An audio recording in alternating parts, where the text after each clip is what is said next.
हाफिज जी, पहले तो ये है कि एज ए क्रिकेटर जरूरी नहीं होता कि अगर कोई अच्छा क्रिकेटर होगा तो वो अच्छा कोच भी होगा।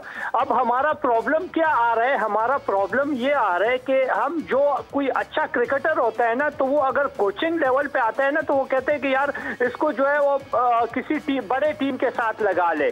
कोई भी बंदा जो है वो ग्रास रूट पे काम ही नहीं कर रहा। तो जब आप किसी ग्रास रूट पे काम नहीं करते, फिर आपका खुद का जो एक्सपीरियंस है कोचिंग का वो ना हो ना, तो आपको आइडिया नहीं होता कि भाई आपने किसी लड़के की अगर किसी को इंजरी हुई है तो उसकी इंजरी के बाद जब वो आएगा तो उसके साथ मैंने काम किस तरीके से करना है।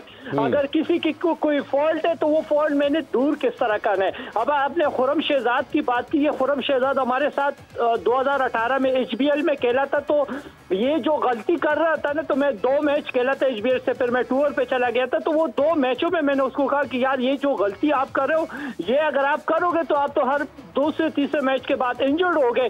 तो यही खुर्रम शहजाद पाकिस्तान ए भी खेला हुआ है, पाकिस्तान कैंप भी किया हुआ है, NCA भी किया हुआ, हर चीज इसने की है। लेकिन मजाल है कि किसी एक बंदे ने जो उसकी वीकनेस है, जो उसकी गलती जो वो कर रहे हैं बॉलिंग में, वो ठीक नहीं की। ये जो आपने एक वीडियो देखी होगी, ये जब मैच खत्म हुआ है तो मैंने ये वीडियो बनाई थी कि भाई खुर्रम शहजाद जो है वो ज्यादा से ज्यादा एक आधा मैच और खेलेगा वरना वो इंजर्ड हो जाएगा। उसका रीजन ये है कि हमारे कोचेस का क्या होता है, हमारे कोचेस का जो है वो ये होता है कि हाँ यार ये बॉलर अच्छा बॉलिंग करे, ये आउट स्विंग है, ये इन स्विंग है। बायोमैकेनिक का किसी को भी पता नहीं है। और कोचिंग में जो मेन चीज है वो बायोमैकेनिक है। जब एक कोच को ये पता नहीं होता कि भाई ये बंदा जो है इसका ये फॉल्ट है, लेकिन ये फॉल्ट मैं दूर किस तरह करूंगा और इसकी बॉडी जो है वो किस तरह इस पे साथ देगी, तो जब तक आपको इस चीज का पता नहीं होता तो आप कभी भी जो है वो इम्प्रूव कर सकते हो। और यही रीजन होता है कि जब हमारे प्लेयर इंजर्ड होके वापस आते हैं तो उनको जो पुराने तरीके से वो बॉलिंग करते आ रहे थे या जो उसकी बॉडी स्ट्रक्चर थी उसी पे हम लगे होते हैं। तो उससे क्या हो जाता है, अब शाहीन को देख लेना, शाहीन की भी जो इंजरी है ना, इंजरी के बाद वो इसलिए परफॉर्म नहीं कर रहा कि स्टिल उसकी भी बायोमैकेनिक चेक कर ले कि भाई वो इंजरी के बाद किस तरह बॉल रिलीज कर रहा था, उसका फ्रंट फुट कहाँ पे आ रहा था, उसका हिप कहाँ पे जा रहा था, उसका बैक फुट कहाँ पे जा रहा था। तो और अभी देख ले तो उसमें जमीन आसमान का फर्क है। तो जब तक हम इन चीजों पे काम नहीं करेंगे तो हमारा यही हाल होगा। अभी देख ले नसीम शाह इंजर्ड है, हुसैन इंजर्ड है, एहसान अल्लाह इंजर्ड है, खुर्रम इंजर्ड है, आप गिनना शुरू कर ले तो मेन तो सारे बॉलर इंजर्ड है। अच्छा, अभी आपने उसकी बात की है शाहीन की, उनकी पेस के हवाले से, रफ्तार के हवाले से भी दुनिया भर में बात हो रही है कि वो काट नज़र नहीं आ रही है उनकी तेज़ गेंदबाजी में। आपको लगता है कि इंजरी के बाद, जैसा कि आपने अभी बताया है, तो जो उनके रीहैब प्रॉपर नहीं हुआ, यही एक वजह है कि रफ्तार और जो स्विंग है उनकी वो उनको नहीं मिल पा रही? हाफिज जी, इंजरी के बाद उसका रिहैब हर चीज जो है ये प्रॉपर हुआ है, लेकिन इंजरी के बाद जब वो आए तो उसके साथ जो जिस तरीके से काम करना चाहिए था तो वो काम नहीं हुआ। उन लोगों ने उसके साथ काम किए, जितने भी कोचेस थे, मैं किसी एक को ब्लेम नहीं कर रहा, उनके साथ वो वाला काम हुआ जो इंजरी के बाद वो जिस तरीके से बॉलिंग करता रहा तो वो यही समझते थे, यही फील कर रहे थे कि यार ये इंजरी के बाद स्टेटअप है, उस तरह बॉलिंग करेगा। नहीं भाई, इंजरी के बाद जब बंदा आता है तो आपको उसको नए सिरे से शुरू करना होता है। जैसे आप बच्चों के साथ शुरू करते हैं, आपको उसी तरह उसके साथ ट्रीट करना होता है। लेकिन हमारे यहाँ ये रिवाज नहीं है। अब शाहीन जो है ना, शाहीन 130 में कर रहे, 125 में कर रहे, वो तो छोड़ दे, वो तो अलग मैटर है। शाहीन का जो नेचुरल स्विंग है, कभी आपने देखा है कि शाहीन का जो है वो अंदर बॉल आ रहे? आपने वर्ल्ड कप में देखा कि शाहीन का बॉल जो है वो 135 में वो कर रहा था, 140 को वो कभी कभार टच कर रहा था।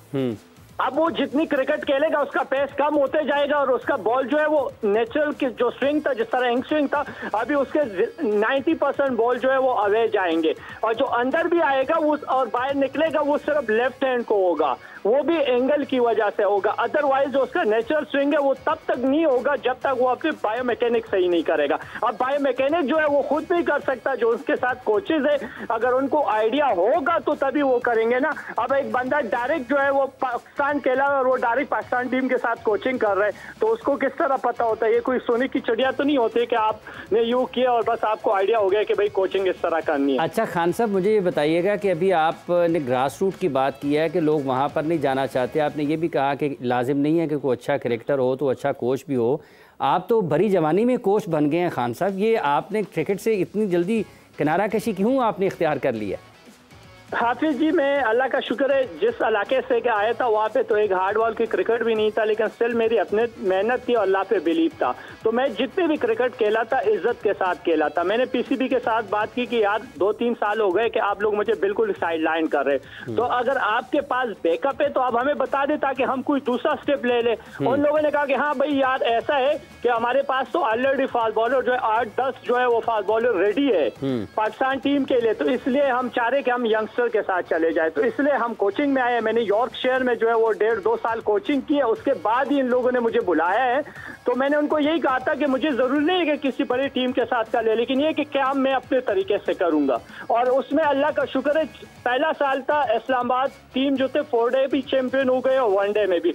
तो उसमें क्रेडिट सिर्फ ये था कि हमने एक मेरिट पे लड़के खिलाए और दूसरे की जिसकी जो स्ट्रेंथ थी उसी को जो है वो इम्प्रूव किया। ये नहीं क्या कि अपने तरीके से आओ आप ये करो वो करो, वो चीज़ें नहीं किए सिर्फ। ठीक है।